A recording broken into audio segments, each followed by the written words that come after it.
I attended a webinar to learn about the pony finals qualification period, application process, and show schedule. Did you hear what I said? I attended a webinar to learn how to attend a horse show. And also, it wasn't just one. There have been 2 webinars so far, and I think a third one is being planned. Now, the webinar was actually super helpful, and it got me thinking maybe we should do this more often, but it also made me realize something. We are participating in a sport that often requires a translator. So today, I want to talk about what I think is one of the biggest challenges facing equestrian sports. It's not affordability, and it's not accessibility. It's understandability.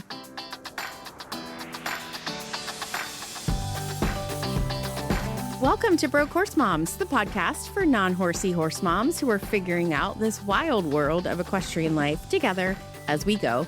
I'm your host, Angie Trueblood, and I did not grow up in this world either. I'm just a mom who started Googling things like what is a lead change 5 years ago, and I've never looked back. Okay, friend, let's get into it.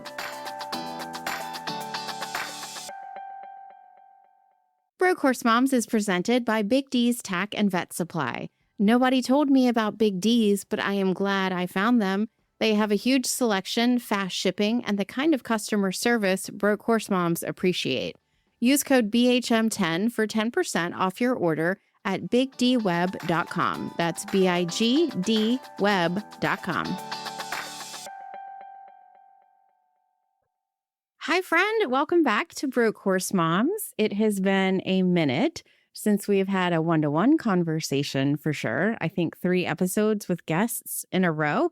Last time we chatted was before our horse was in quarantine for EHV exposure at the HITS show, which feels like a lifetime ago. Now we are in the swing of show season, which for us this year feels kind of different compared to last year. Last year, Chloe was doing a ton of local shows because it was her first season with Phoebe. And this year, we're more focused on rated shows. We've done those 2, and then really pony finals. So she's peppering in a couple of local shows, but not at all with the cadence and intensity that she did last year, which is kind of nice, actually. So don't judge me, but this past weekend, I went to a local show without Chloe. She wasn't even in town. I know. I'm like, what is happening to me? But there were kids riding that I wanted to see. One's from our old barn, another kiddo from our current barn. The weather was perfect. I kind of wanted to record some video footage to use for Instagram. And I'm glad I did because it gave me the push to go ahead and create this episode that I have been noodling on for a while, ever since I attended a webinar for pony finals at the barn during a lesson. More on that in a minute. So I started Broke Horse Moms because I firmly believe that the first and maybe even the biggest barrier for most new families to this horse world isn't actually affordability, which everyone talks about. It's understandability, right? What I mean by this is helping those of us who are new and excited and engaged and willing to spend our money on a sport that has intoxicated us in the best way, helping us become a horse person. We walk into this world that is completely foreign to us. And while I know every sport has things to learn, to me, horse sports feel different. Like when my kiddo played soccer, yes, I played soccer in high school, but a lot of people have some sort of understanding of soccer, right? When I go to a soccer game, I wouldn't expect that the majority of the parents on the sideline played competitive soccer themselves. If Chloe did gymnastics, I wouldn't necessarily assume that the moms next to me spent years competing at a high level. But in horse sports, we are surrounded by people who grew up in this world. Sometimes the parents of other riders were horse people. Our trainers, for sure, are horse people. The families that we meet at horse shows, including adult amateurs, are often horse people. And then there's the rest of us, the ones who are trying to figure it out as we go, the ones who are ordering 7 bags of shavings for a one-day show because we have no idea how many bags of shavings actually go in a stall. The people who have no idea that they should be coming to the barn daily to soak their horse's foot when they have an abscess. I mean, who even knows what soaking a horse's foot means? And when you first come into this sport, even knowing what an abscess is foreign to us. And there's the people who cheer their kids on at shows with zero clue about how they are being scored. I mean, the list goes on and on of the ways we are figuring this out as we go. Now, in the best of cases, I've seen more experienced barn families and trainers step in to fill those knowledge gaps with respect and patience. But in the worst of cases, I have heard others judge families for not inherently knowing how to do something they've never actually experienced or been taught. Case in point, several weeks ago on our Instagram page at Broke Horse Moms, if you're not following it, I shared a clip from my interview with David Reichert from UDJC. Excellent interview. The clip that I chose had to do with allowing kiddos to drink water when they are in his full training program during a lesson, when they are on the horse, when the horse is not drinking. Now, it engaged a lot of people, and it was interesting because it was kind of people on both sides of the aisle. Some who thought it was bananas to deny a kiddo water, which is not actually what he said. He was just explaining horsemanship and using water breaks to sort of highlight what he meant by that. But there are a lot of people who had opinions. There was one in particular. I'm not going to say their name on the podcast because I don't actually know their real name, but they commented on how I approached the topic in the interview and in the clip. And they said, your head shaking when he said no water bottles was a clear statement that you would rather cater to your kid than respect the coat. Your idea that it's a safety issue is a weak-willed excuse to keeping being a butler to a child. Then she or he, I can't tell, rambled on for a little bit. The point is your immediate combative response to respecting the coach's requirements that your kid be an athlete and forego being catered to for 45 minutes out of the day is a root problem in the industry. I wanted to address this because to me, this is the root problem of how families new to the sport struggle to kind of get embedded and stick with it. The idea that I, as a parent, shouldn't be questioning my kid's trainer at all is ridiculous. I mean, we are raising children. They are under the age of 18. We are their parent. There are clear boundaries that need to exist between parents and trainers and kids. And by asking questions, I know the best trainers that we have ever had are the ones who invite questions and help move us along in this sport. Not to mention, he's not my kid's trainer. I'm interviewing him. So of course I'm going to ask questions. It was just a really interesting perspective. And I think a lot of people kind of see parents like this. And I'm sure that there are people who overparent and overstep that boundary of the role that they should play. But if the horse world is set up, and it's not, let's just say that. But I do believe there are people who think that we shouldn't be questioning the status quo and offering up alternatives for how things could be done. That, to me, is a problem. And it underscores this concept that I have been mulling over of the understandability problem, right? If we come into this sport and don't understand where the basis of David's rule, as an example, might be, then we should feel comfortable asking. And honestly, he had no problem with my asking. But it's this whole concept that if we ask, we are being disrespectful. How else would we learn this sport that is so wild and unknown to us. Even this past weekend, when I was at the show and chatting with some of my non-horsey friends, one of them had signed up for a stall that wasn't needed. So that was a fee that they were expected to pay. Luckily, they got it removed from their bill, but they didn't know. Another friend needed a refresher on how the rounds at this show were actually judged. And another, these are three different people, and I didn't talk to everyone at the show. This other person had to ask another mom at their barn when they were allowed to leave the show. Their kid had already shown, I'm pretty sure the pony had left, and they still needed confirmation that, okay, it's cool for us to go home now.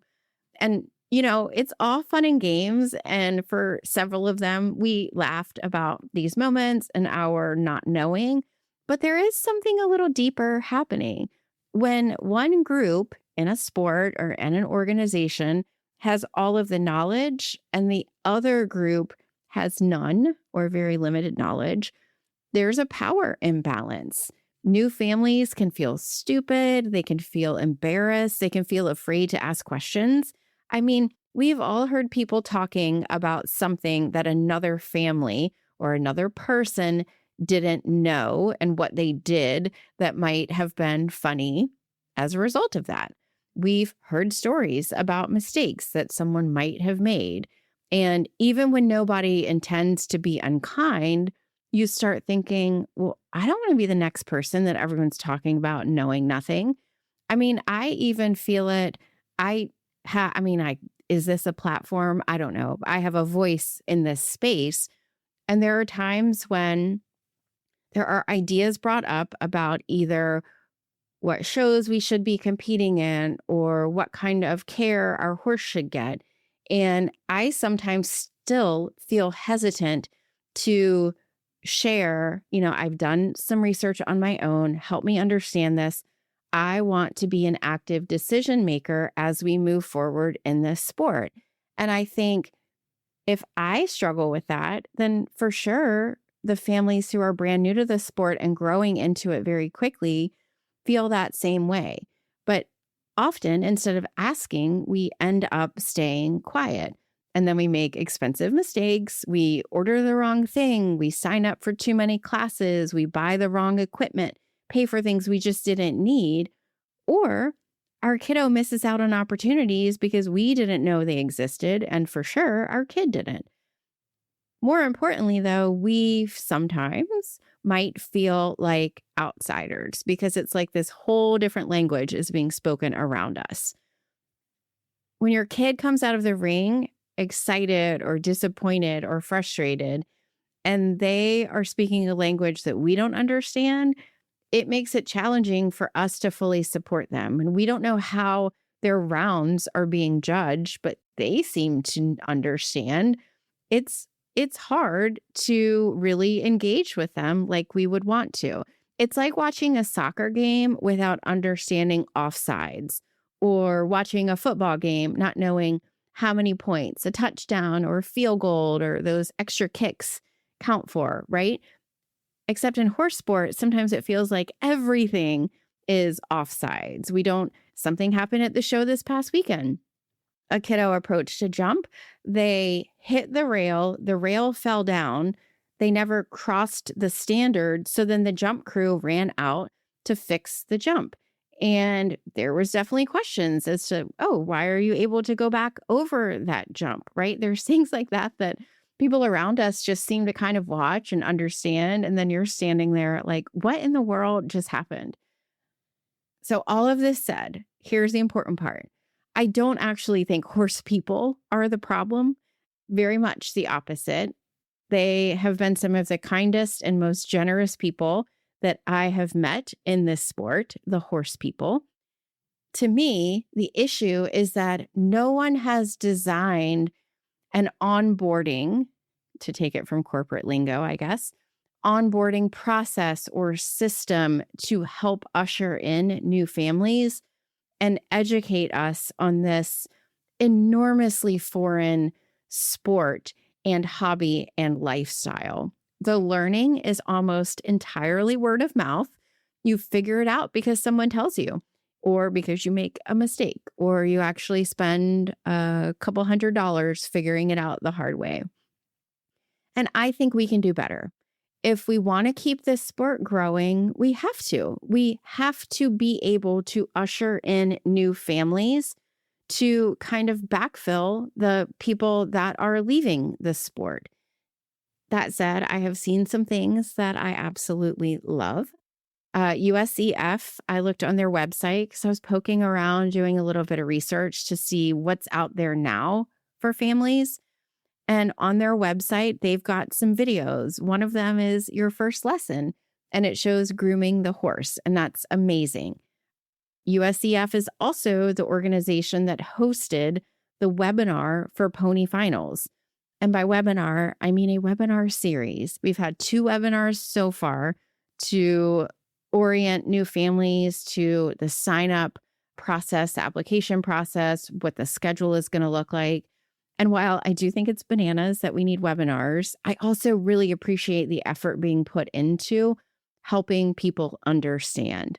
Locally, even with our local show jumping association, Central Virginia Show Jumping Association, the junior committee has created and published some really informative videos on how to show at CVSJA shows. They've given really good information for families who are either new to the sport or new to that association and new to the showgrounds. And there are trainers who have conversations with riders and the parents about their goals, where they want to progress, what they need to do to get better. All of these things, I think, are incredible ways to start ushering in new families.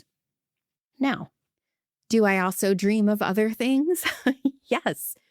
Do I sometimes dream about hosting a preseason parents orientation session through one of our local show associations? Yeah, I think that would be amazing. And I think I'm going to see if we can do that next year for CVSJA. When I went to my first rated show, did I dream over the idea of that show having a tent set up specifically for first timers? 100%. Walking into a rated show, the showgrounds are huge. There's lots of different rings happening. There's rules that we're sometimes unfamiliar with. Why wouldn't there be like an information tent set up where new families to the show, not even new families to horses, but first timers to that event can go and ask questions? Do I also have a secret dream of trainers having some sort of resource packet or onboarding guide for new families? Oh yeah, totally. But in the meantime, when we wait for all of that to happen, I thought that we, as fellow broke horse moms, could start a little smaller together, one question at a time. If you have been a part of our email community since the start in July of 2025, you might remember that we had a weekly segment called Am I Supposed to Know This?, which is absolutely where the inspiration for this new podcast segment came from. Side note, if you are not a part of our email community, 1, why not? 2, please come join us over at brokehorsemoms.com/newsletter. Sign up. You'll get a lot of behind the scenes from me, and you'll actually get a little bit more content because of this new segment. But come join us. That's the space where all of us are figuring it out together. So today, I'm introducing a new segment called Nobody Told Us This. The goal is very simple. We are going to share the parts of this sport that nobody told us, the things that we eventually learn because some sweet horse mom, a trainer, or a barn friend who's 2 years ahead of us takes the time to explain. So we're going to take a stab at it and see how it shakes out. It's time for Nobody Told Us This, presented by Big D's Tack and Vet Supply. Why Big D's as the sponsor of this segment? Well, because nobody told us about them either, so I'm paying it forward and telling you about them now. We discovered Big D's when searching for a specific boot size that no one else had in stock, and since then, they have become one of our go-to resources, thanks to their huge selection, incredibly fast, free shipping, and customer service that actually helps when you're trying to figure out what you need, which, as we have discussed, happens a lot in this sport. check them out at bigdweb.com. That's bigdweb.com, and use code BHM10 for 10% off your next order. So today's Nobody Told Us This question is, how are jumper rounds actually scored?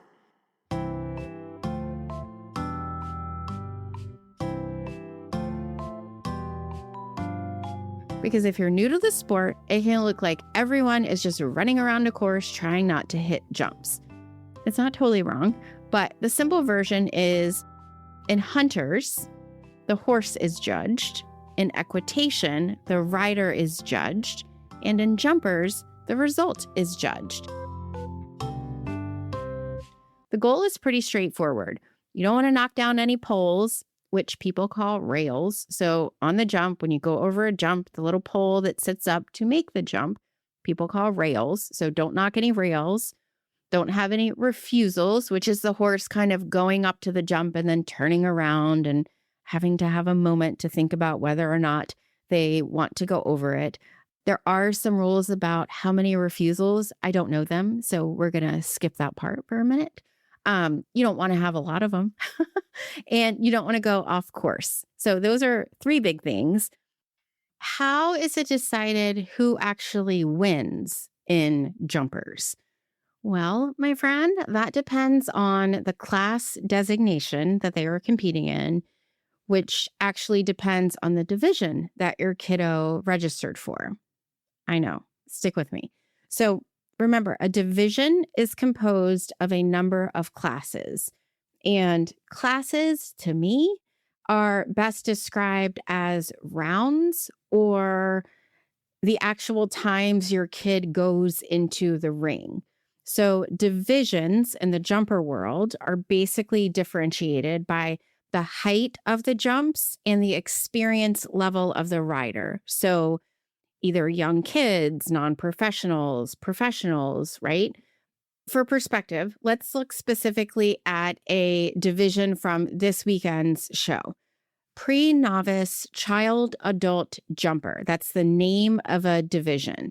When I look at the description on the CVSJA website, it says open to children and adult amateurs. Okay, so basically anyone who is not classified as a professional. And then it says fence height shall not be lower than 2 feet or greater than 2 feet 3 inches with spreads not greater than the fence height, blah, blah, blah. So we know who can sign up for that division, and then we know the height of the jumps within that division. Now, if you signed your kiddo up for that division, there would be 2 classes that they would be competing in. So 2 times that they go into the ring. The first for this class is optimum time, and the second is a jump off. So let's look specifically at the optimum time class. And this is a fairly common one in lower level jumpers or beginner jumper divisions. Someone sets a time. I mean, it's someone respectable and professional, and I don't really know who they are. But someone sets a time for this particular class this past weekend. The time that was set was 81 seconds. That is the time that you want to aim to finish your course within that time frame. So you go in, you jump 10 or 12 jumps. You want to get as close to 81 seconds without going over and without going under. And then they basically stack rank the riders in order of who got closest. Now, it gets a little more complicated with judging if people are knocking poles over. The goal, don't knock over any poles over the jumps and get as close to that time. That's the optimum time class. Well, then the next class in this division is called the jump off. During the jump off round, and this is how I have primarily seen it done, the rider goes into the ring. They have to complete the course. So it's typically the same course that they did for optimum time, but they need to complete it without knocking over any poles. So they call that a clear round. They need to have a clear round, and the judge also determines some time allowed, right? So the maximum amount of time that rider can take to clear the course. So you want to go in, you do your 10 or 12 jumps, and you want to make sure you don't knock anything over and that you come in under the time allowed. If that happens, then at the end of those 10 to 12 jumps, the rider stops. They are then invited to the jump off, which means they stay in the ring and then they ride a shorter course. Normally, I feel like it's 5 to 7 jumps, maybe. And that round is based on speed, on how quickly they can complete that 5 or 6 jump course. Now, they still don't want to knock over anything because that gives them faults. We're not going to go into that. That's complicated. But again, the goal in jumpers is always not to knock anything over. And specifically when we're talking about that jump off round, not the jump off qualifier, which is going in and getting that clear round, but the actual jump off, the 5 to 7 jumps, you want to get that in the fastest amount of time. Okay, does that make sense? Oh my God, this is why it is so complicated and parents have no idea. I mean, I feel like there's 20 different things we could dig into within this one segment. We will not do that. We will keep these. I mean, I don't even think that's bite size. I don't know how many minutes it was. But anywho, that's our first Nobody Told Us This segment, which is probably about as clear as mud. And if you're thinking, no, Angie, it actually sounds batshit crazy, then you are exactly why we are creating this segment. So my plan, loosely, is to organize these topics on the Broke Horse Moms website under something like a Broke Horse Moms Basics, a collection of deep dives into topics that horse mom and dads at some point find ourselves trying to figure out. And for that, I need your help. What is something that nobody told you? What's the thing that you wish somebody had told you sooner? Or what's a question that you had this past week, which is where I got a lot of the impetus of this entire episode. Options for letting me know the answers to those questions. You can send me a DM on Instagram or over at Broke Horse Moms. Reply to one of our emails so they go out every time an episode goes out. If you're not signed up, get on the list at brokehorsemoms.com/newsletter. You'll immediately get an email and just respond back to it. Or you can leave me a voice message at speakpipe.com/BHM. So it's speakpipe.com/BHM. And you can just record your question and send it to me. And who knows, maybe it will become our next Nobody Told Us This segment. Okay, thank you for listening today, friend. I will see you next time, and we will figure this sport out together, I promise.